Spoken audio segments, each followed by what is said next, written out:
Hello, everyone. Welcome to today's Sahaj Yoga English meditation. So, we already started our first session last week, and we will continue uh, again this week with the introduction. And we will also see the first steps of Sahaj Yoga meditation. And for anybody who wasn't part of last week's session, I will also repeat whatever we covered, and then we will all meditate together. Everyone, welcome to Yoga English meditation. So we already started our first session last week.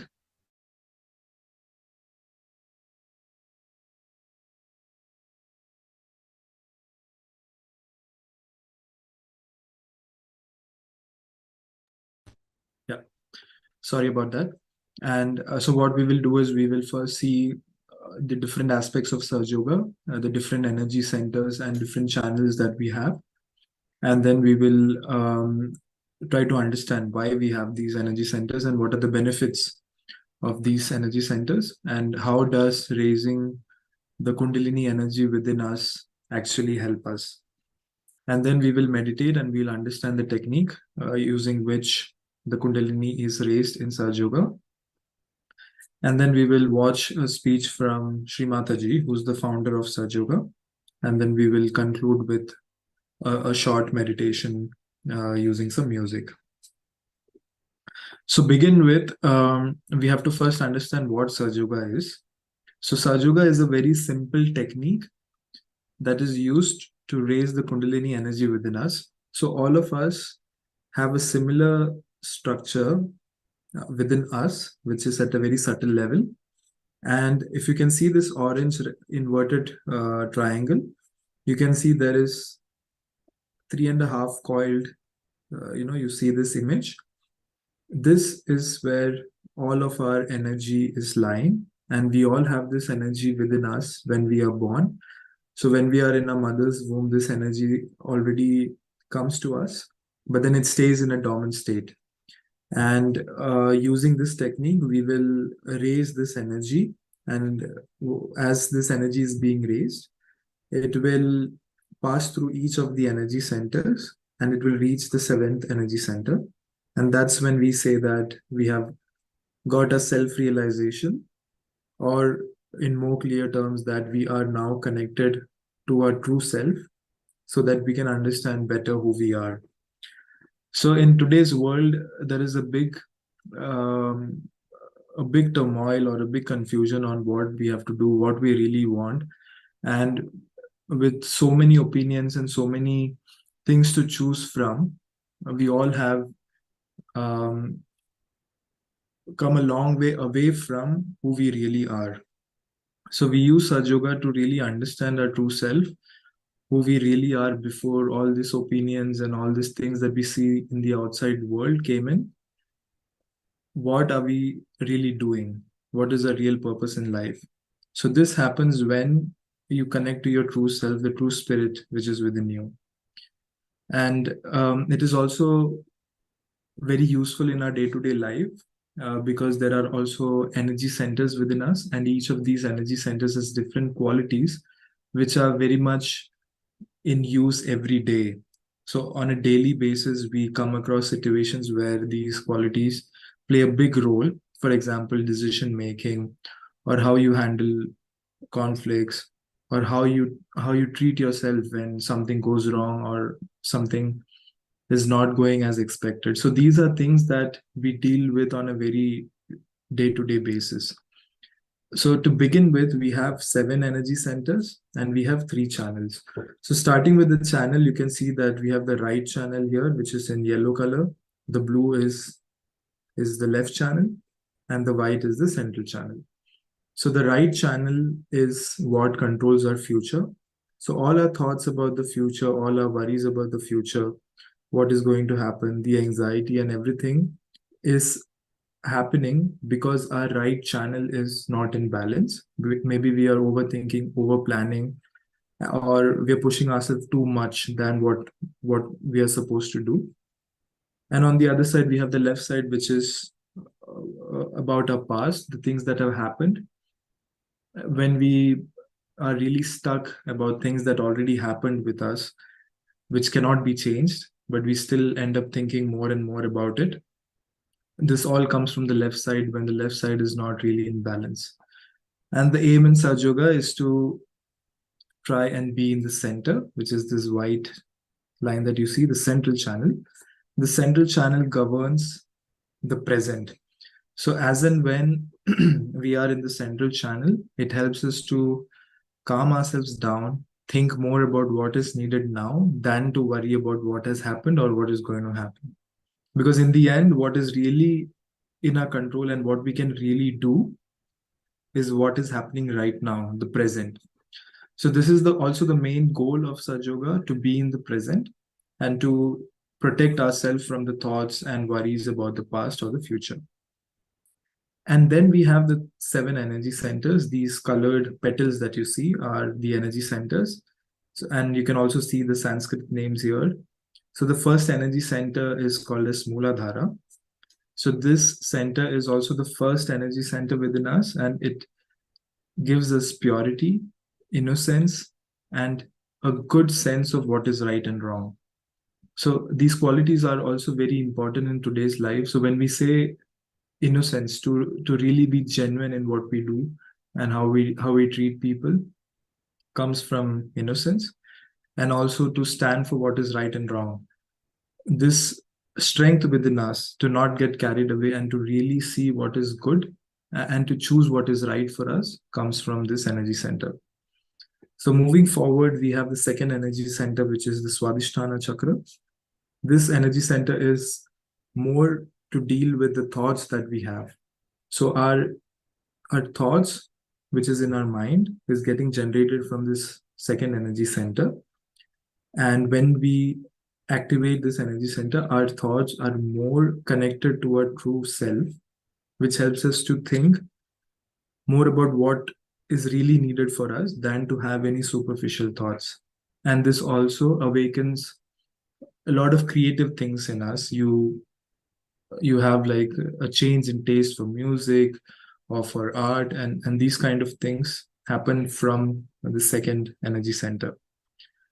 And then moving forward, we have the third energy center, which is the Nabhi chakra. And this energy center deals with peace and satisfaction. So in today's world, to say or to define peace and satisfaction has become very tricky, because we all face that no matter what we achieve, we always want more.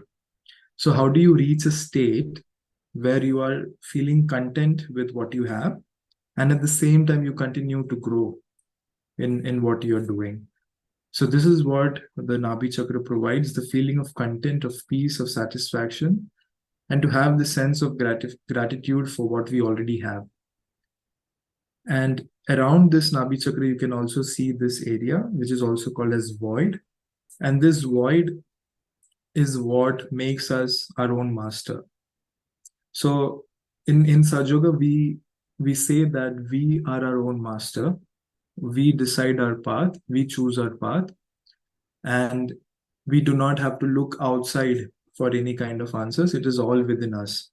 And this void is the center where this energy of finding your true self and being your own master, and trusting yourself, being the own master, comes from the void.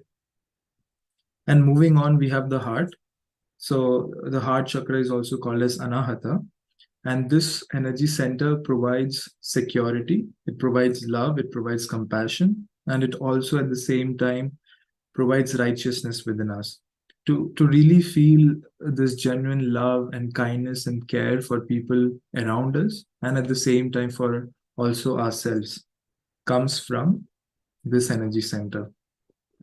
And also next to this energy center is the spirit. The spirit is our true self, the the flame that you see. And this is what we want to try and get connected to. And what happens is when the Kundalini rises, your spirit gets connected to your true self. So you are part and parcel of the spirit.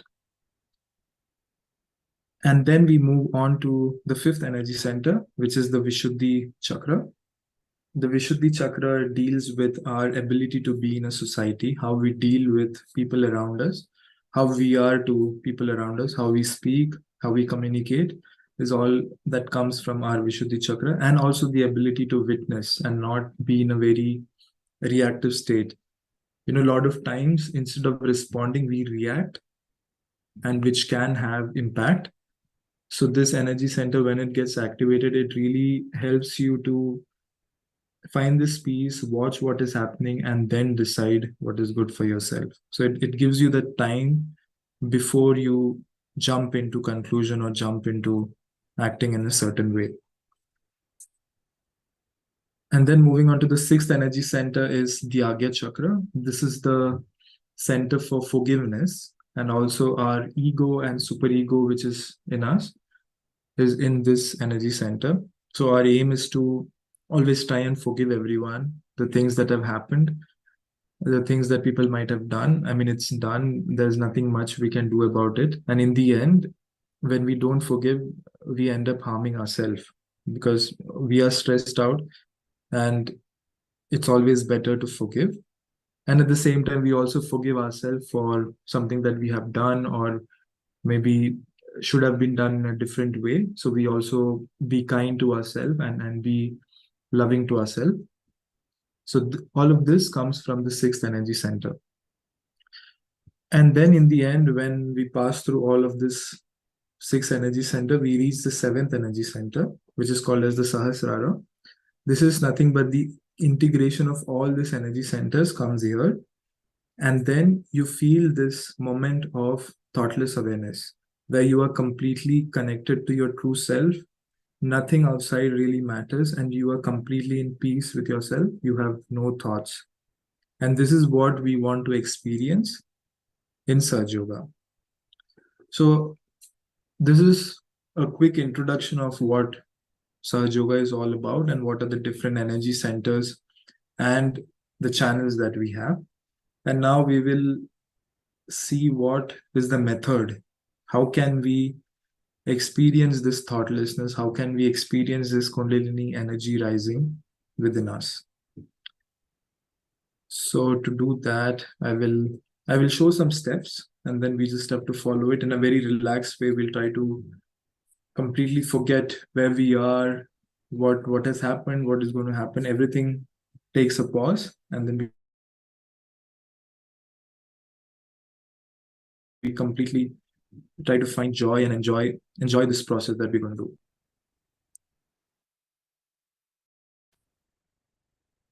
Okay, so I hope you guys can see me well.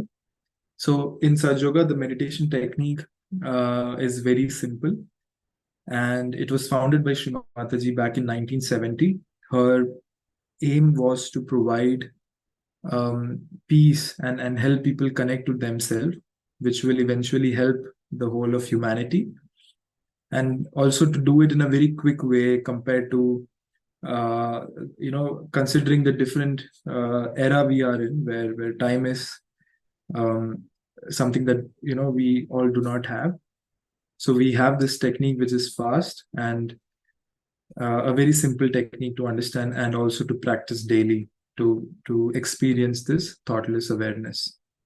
So what we do is we will use our right hand and we will place it on different parts of our body. I will also guide you during this process, and then we will meditate and see how we feel. So the first thing is you keep your right hand on your lap, or if you're on a chair, you just keep it next to you, and you use your right hand for everything. So the left hand stays on the lap, the right hand is what you do things with.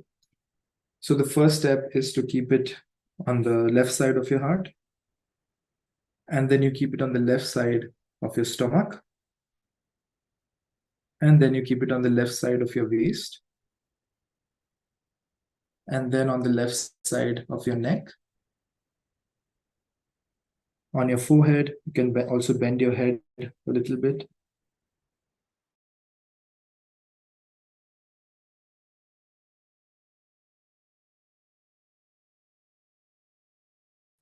And then in the end, you just stretch your palms. Yeah. So this is what we will do. And then in the end, we will just have a very nice short meditation. So we can just relax. We can take a few deep breaths and slowly close our eyes and just have this pure desire to have this experience of thoughtlessness, to completely forget about everything, and just to be in this moment of peace and moment to really know. We can take a few deep breaths, can breathe in, hold for a few seconds, and then breathe out.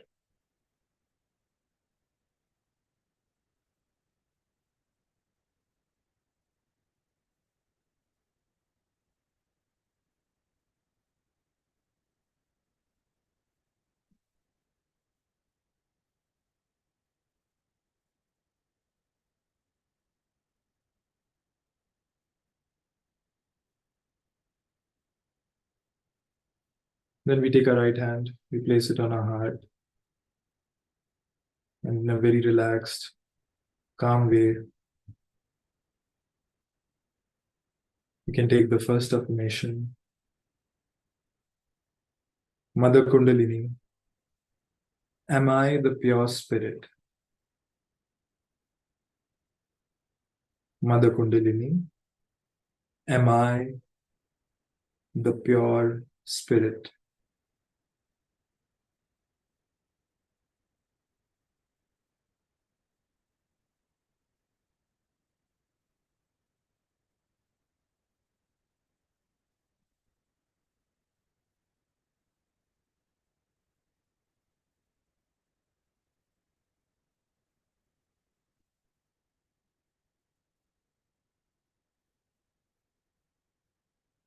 We can move our hands on the left side of our stomach. And here we can take the affirmation, Mother Kundalini, am I my own master?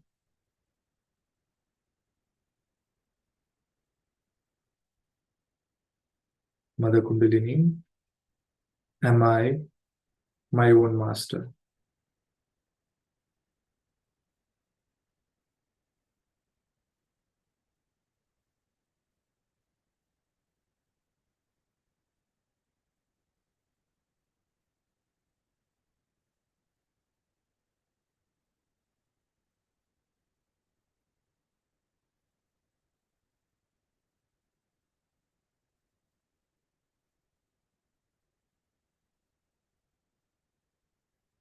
Now we can move our hands on the left side of our waist. And here, with a very deep desire to really know the truth, we take the next affirmation, Mother Kundalini, please give me the pure knowledge to know the truth. Mother Kundalini, please give me the pure knowledge to know the truth.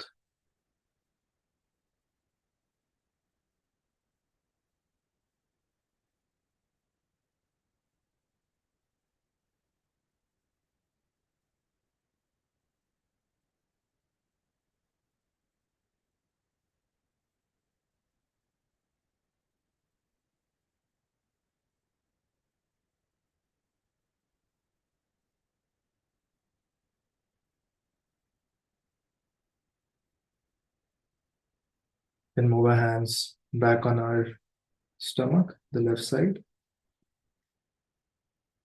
And here we can say with complete belief, Mother Kundalini, by your grace, I am my own master. Mother Kundalini, by your grace, I am my own master.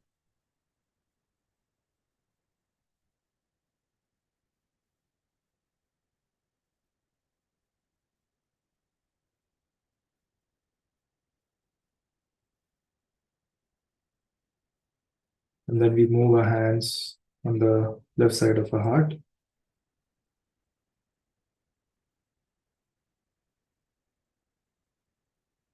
Mother Kundalini, I am the pure spirit. Mother Kundalini, I am the pure spirit.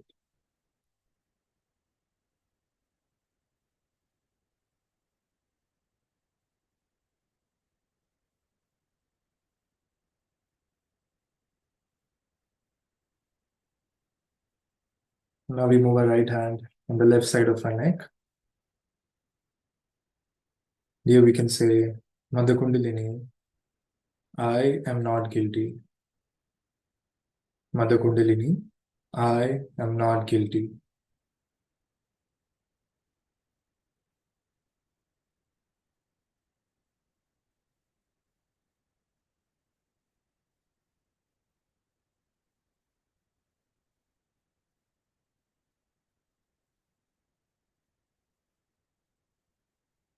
And then we move our hands on our forehead. We can bend our heads a bit. Mother Kundalini, I forgive everyone, and I forgive also myself. Mother Kundalini, I forgive everyone, and I also forgive myself.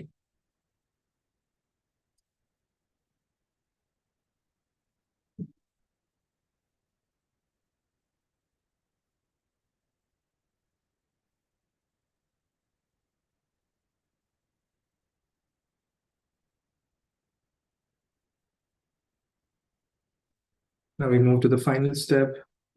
Stretch our palms, keep it on top of our head, and we slowly massage it in clockwise direction. And we take the final affirmation, Mother Kundalini, please give me my self-realization. Mother Kundalini, please give me my self-realization.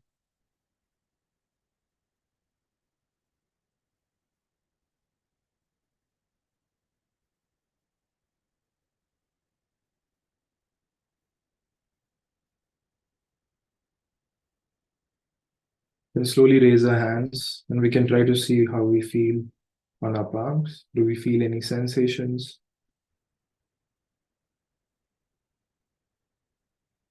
You can also check with our left hand.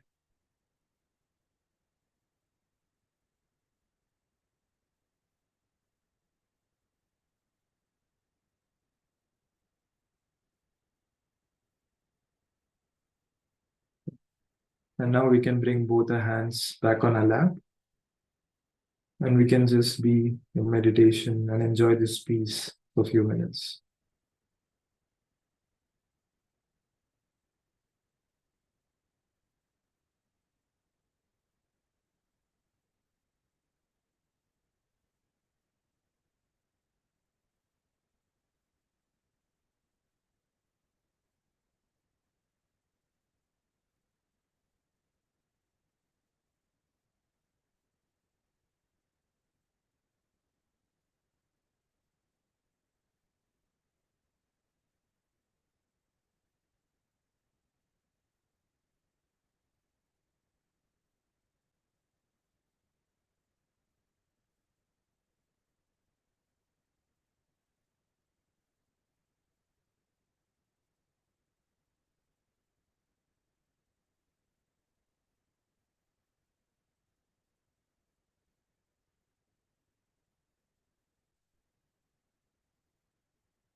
can slowly open our eyes and we can watch a short talk from Sri Mataji, who's the founder of Saj Yoga.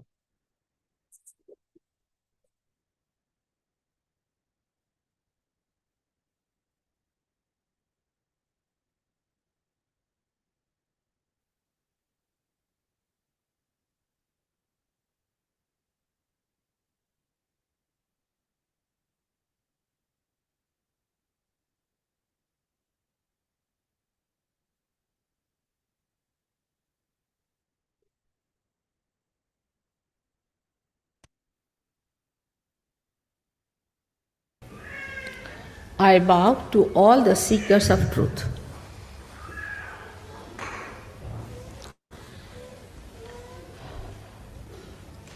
When we are seeking the truth, we have to know, we have to be honest about it. Because it is benevolent for us, not for others. We are seeking the truth for ourselves, not for others. Another thing we have to remember, very humbly, that truth is what it is. We cannot change it, we cannot organize it, we cannot maneuver it. It is what has been and will be. And what is the truth? The truth is that you are the spirit. You are not this body, you are not this mind, you are not this ego, and you are not this condition. You are the spirit. But so far, you have been a human being. But to be a human being itself is a very great thing. It's the greatest thing to be a human being. Perhaps we have not realized the value of our life because we do not know what we are. The way we waste our time, waste our energies, waste our attention on things which are senseless, because we still have to understand the greatness of our being. Human beings are made with such care, so beautifully, such delicate working of the divine, from amoeba to this stage, passing through various stages. Such a beautiful thing has been created as a human being. But first we must have this attention to ourselves that there must be something. It cannot be a purposeless doing. It cannot be something just a chance. It's a wrong idea to play with.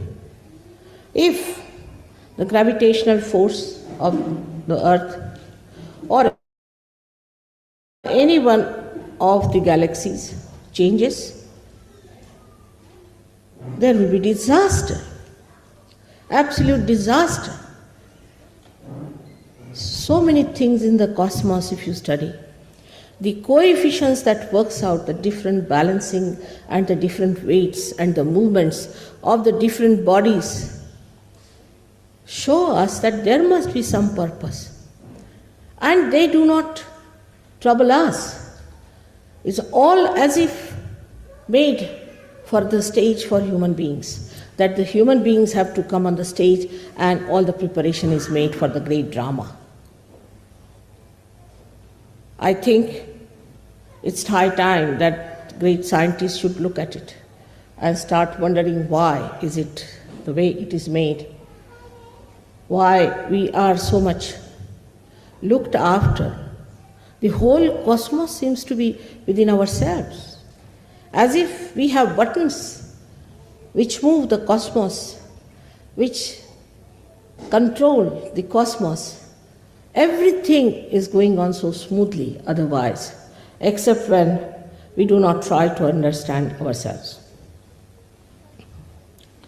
It has been said practically in all the scriptures that you have to seek yourself. You have to find yourself.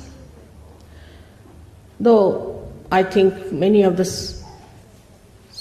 scriptures have been a little bit changed and have been used for certain purposes, still they could not get over this point that you have to become the self. You have to be born again. But that is not an artificial thing. We are human beings, not artificially made. We are made really by some sort of a living force from amoeba. We are not just made with some sort of a thinking or a mental projection. It is not a mental projection by which we have been human beings. It is something spontaneously happening, a living force within us which has brought us to this stage with a purpose, with a meaning. And now, at this stage, we are free to do what we like. Many people ask me, what was the need to give this freedom to human beings? It was very necessary. If you have to have the ultimate freedom, you must know how to deal with it. You have to understand. Of course, human beings have to make mistakes. To err is human. And we have to understand that this trial and error business has made us understand. Also, those who have not understood must understand that there must be a wiser, a surer way to achieve that goal of self-realization, of self-knowledge. Self-knowledge we do not have, we must admit very humbly. We have had no system by which we could know ourselves. But think of a computer that is a human being is. As soon as you see me, you know I am there. You don't have to go for programming. You don't have to consult anything. You don't have to use any kind of computer or some sort of a complicated machinery. Automatically, spontaneously, in a split of a second, you know that I am standing before you and talking to you. Such a computer we cannot create. But the divine has created such a great computer, and that is the human being. And this human being is the only one who is going to achieve that higher state which we call as the spiritual state of the self. Because in the science they deal with the tree, I should say the outside, but they cannot go into the roots. To go into the roots, you have to become a subtler being. Unless and until you become a subtler being, you cannot go into your roots to find out what are your roots are. And that is what is self-realization. When you become subtler, then only you can go into your being and can find out what actually you are. Also, to look after a tree which has not known its roots is a very difficult thing. What happens is that when you do not know your roots and you start growing and growing and growing, you go very deep down into that where you find that you have lost your way. Actually, you are not going deeper. You are spreading outside more and more. And then once you start going to extremes because of your freedom, you lose your way. That's how today everybody is saying a shock is going to come. We are all going to face a shock. This is going to happen, that is going to happen. But actually it is absolutely in your hands because the whole of the cosmos is within you. The cosmos is working under your control, complete. It is absolutely looking after you. Every element is looking after you to preserve you, to guide you, to take you to the right thinking. But in your freedom, you have to achieve that.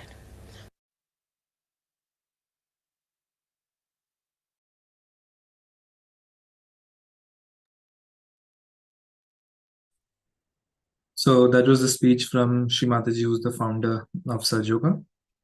And with that, we also come to the last part of our session today. So now that we have meditated and our Kundalini is awakened, we have all this energy within us that we have gained. And we have a final step, which is called as Bandhan, which is used to keep this energy intact within us. So I will show you how we do it, and you guys can also do it together. And that is the last step of our meditation today. So what we do is we keep our left hand and we start from the first energy center and we slowly move it around like this, and we keep raising our hands upwards. So we do it like once on each energy center. So 1, 2, 3, 4, 5, 6, 7, and then we tie a knot.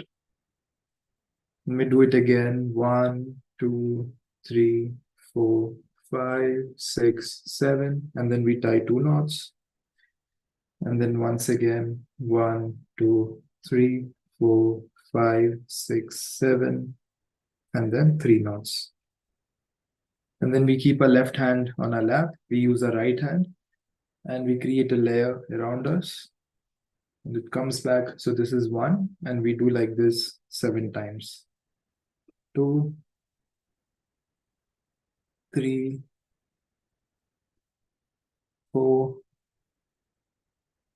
5, 6, and 7. And then we bow to the Mother Kundalini energy within us. And that's how we finish our meditation for today. And thank you all once again for joining. And we will again have the next session next week, where we will try to go deeper and try to understand each energy center each day. And we'll also meditate on this energy center. And we'll also see other different ways that we use to meditate on each chakra and try to awaken this energy and try to also increase our sensations. And apart from that, we also recommend that you practice this every day at home. Even if you don't remember all the steps, you can just sit with your hands on your lap, and then you just use your right hand, massage the 7th energy center, and then you can close your eyes and pay attention and see how you feel. So this you can also do every day, because in the end, this also depends on how much you practice it. The more you practice, the more your sensation will increase and more the energy within you stays awakened. So again, thanks again for joining, and we will see each other next week. Thank you.